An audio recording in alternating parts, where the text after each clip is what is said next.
Welcome back to Fut-Afrique. The conversation continues about the draw that we saw on Tuesday in Cairo. Specifically looking at the Confederations Cup, the big talking point is the fact that the four former champions will not be playing each other in the quarterfinals. But, Adelani, there is a possibility that we could see these teams play each other in the semi-finals. Your thoughts on the draw that we saw on Tuesday? I'm looking forward to all the games. I'm looking forward to the North African derby, Egypt's modern future versus Zamalek of Egypt. It's going to be incredible. It's going to be a firecracker of a game. You talk about that game being an absolute firecracker. That's the game that many football fans on the African continent will be watching quite closely. Yes. I want you to dissect this game for us.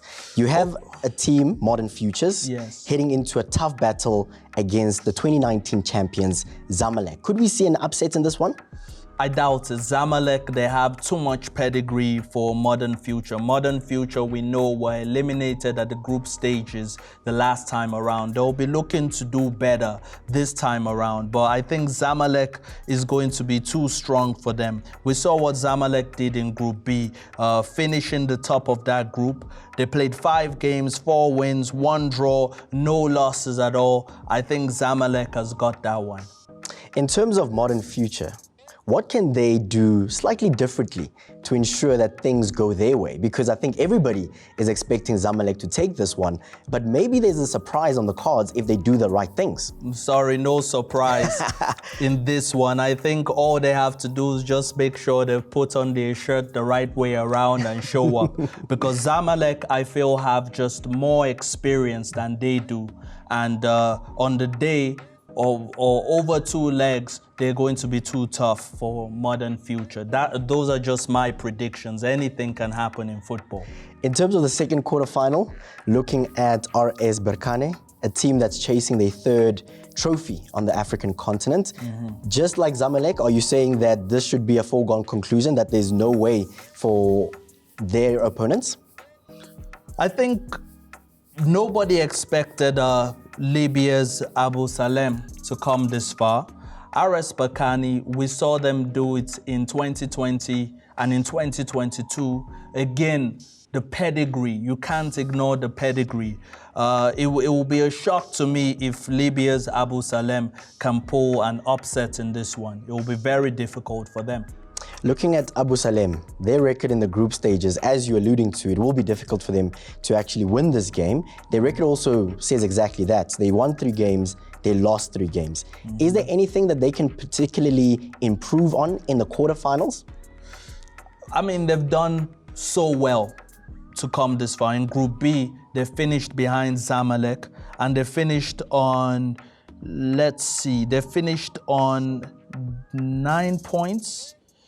And yes, I think 9 points, they finished on 9 points, if I'm not mistaken. And I think they've exceeded expectations to come this far. Let's move on to Rivers United of Nigeria. Yes. That's a team that's got a little bit of pressure on their shoulders. We saw how Nigeria did in the African Cup of Nations. Is this a team that could bring some glory to Nigeria?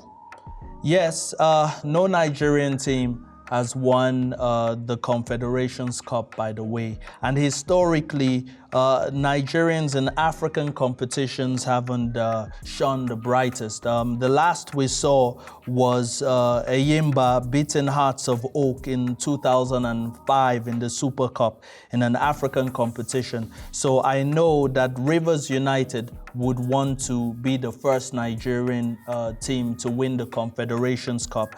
But they're going to have it very difficult against their opponents from Algeria.